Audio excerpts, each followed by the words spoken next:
ସାଙ୍ଗମାନେ ଶୁଭ ସକାଳ। ଆଜିର ଏହି ଶୁଭ ସକାଳରେ ସମସ୍ତଙ୍କୁ ମୋ ଚ୍ୟାନେଲ୍ ଗିରିଶ ଏକ୍ସପ୍ରେସରେ ସ୍ୱାଗତମ ସୁସ୍ୱାଗତମ।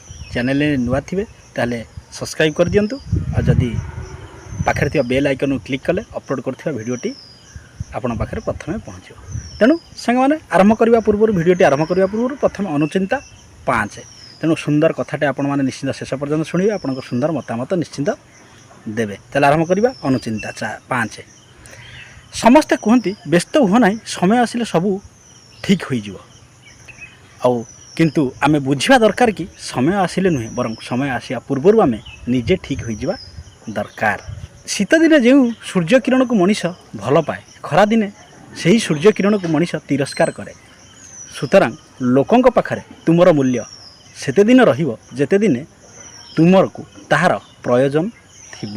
ବର୍ଷାର ଛୋଟ ଛୋଟ ବୁନ୍ଦା ଲଗାତାର ବର୍ଷିବା ଫଳରେ ଯେପରି ନଦୀ ହୋଇ ବହିଯାଏ, ଠିକ୍ ସେହିପରି ମଣିଷର ଛୋଟ ଛୋଟ ପ୍ରୟାସ ମଧ୍ୟ ଜୀବନରେ ବଡ଼ ପରିବର୍ତ୍ତନ ଆଣିଦେଇପାରେ।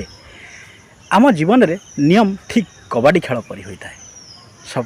ସଫଳତାର ଗାର ଛୁଇଁବା ସମୟରେ ହିଁ ଲୋକମାନେ ଆପଣଙ୍କ ଗୋଡ଼ ଟାଣିବା ଆରମ୍ଭ କରି ଦେଇଥାନ୍ତି। ସାଙ୍ଗମାନେ ଆଜିର ଅନୁଚିନ୍ତା ଆପଣମାନଙ୍କୁ କେମିତି ଲାଗିଲା ନିଶ୍ଚିନ୍ତ କମେଣ୍ଟ ମାଧ୍ୟମରେ ଜାଣିବାକୁ ଭୁଲିବେ ନାହିଁ। ଚାଲନ୍ତୁ ଆଉ ଏକ ନୂତନ ବ୍ଲଗ୍ ଆରମ୍ଭ କରିବା। ବ୍ଲଗ୍ଟିକୁ ଶେଷ ପର୍ଯ୍ୟନ୍ତ ଉପଭୋଗ କରିବେ।